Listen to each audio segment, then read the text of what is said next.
La parole est à Rémi Féraud, pour une question aussi à la ministre des Solidarités et de la Santé.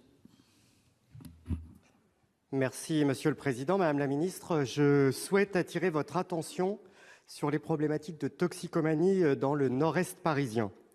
Depuis plusieurs années, comme vous le savez, l'État et la Ville de Paris ont engagé de nombreux programmes et projets de réduction des risques, points d'accueil et d'information, mise à disposition de matériel stérile, récupération du matériel utilisé dans des automates ou dans des structures spécialisées, accès à des produits de substitution.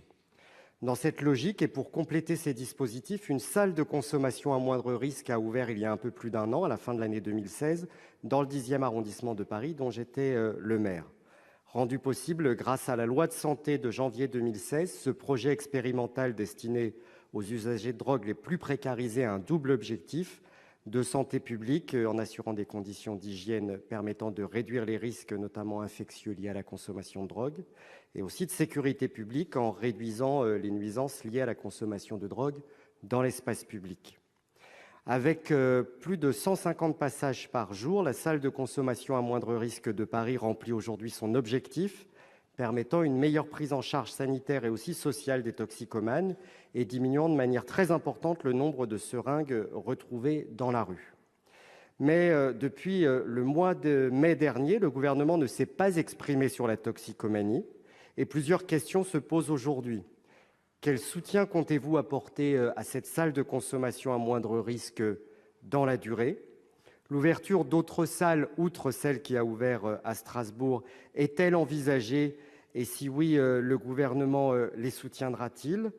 Quelles mesures sont spécifiques au crack sont-elles également prévues par le gouvernement pour endiguer une situation dans le nord-est parisien où la consommation est de plus en plus visible dans la rue ou dans les stations de métro?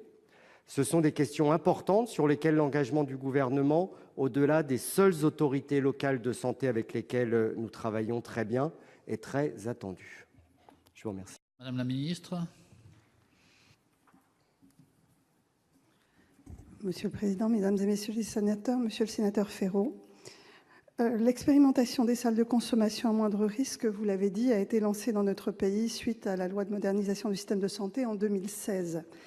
Après 30 ans d'action pour réduire les risques et les dommages en termes d'addiction, la France a complété son arsenal de réponses et fait aujourd'hui partie des 10 pays où de tels espaces ont été ouverts. Les salles de consommation à moindre risque doivent nous permettre d'atteindre les usagers de drogue injecteurs les plus marginalisés, les plus vulnérables au regard des risques liés à leur pratique. L'accompagnement social de ces personnes est d'ailleurs inclus dans la démarche des salles. Il s'agit aussi bien sûr de réduire les nuisances pour les riverains des quartiers où les usagers sont nombreux, en réduisant notamment les injections et les seringues usagées dans l'espace public.